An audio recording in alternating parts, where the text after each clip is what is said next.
花大几千块去整备一台残值仅仅为几万块钱的一个老 E 级，到底是车主被坑了，还是说人家车主有自己的选择？关于老车整备过程中，我们对于底盘件的一个选择标准和依据是哪些？第一，取决于我们对于这台车的一个使用的场景；第二呢，取决于我们车主对这台车的一个整备的预算，以及我们车主对这台车的一个舒适度的要求程度，是想再简单的开几年，还是说想长期留在自己身边？最后才是考虑到我们整体的造价。那像这台车主本身，这台车是他的一个一手车，现在行驶了13年19万公里，也就现在目前底盘出现了异响。头2年他也想着把这台车给卖掉，但是迫于现在这种燃油车的这种二手车的价格比较低嘛，所以说最终选择了还是留下这台车。我说我的建议，你至少得用代工以及国际大厂的这种品牌，而不能用一些相对价格比较低的品牌。所以说最终这台车选择了一个，这都是产业服的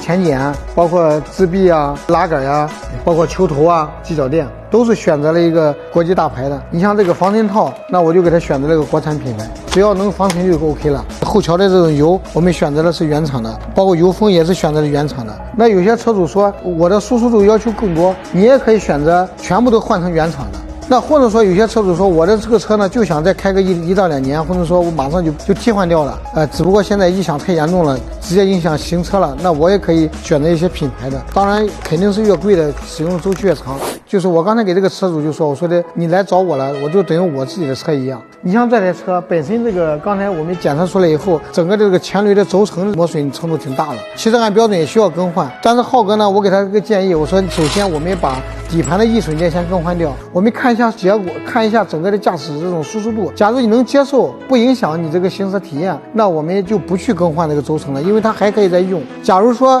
你觉得还是不行，异响有点大呀，那我们再去进行第2次再去更换轴承的这个操作。所以说我经常给大家说，我说大家选择了我，就是相信浩哥，信任浩哥。那浩哥会以这么多年修车经验和这种整备经验，以及我对这种配件的这种知识的这种储备，来去给大家做一个合理的安排和搭配，不让大家多花钱，同时让大家享受到高品质的这种驾乘体验，不花冤枉钱。我觉得这是最大的省钱。如果你的车也有这样的问题，打出你的车型及问题，一起交流一下。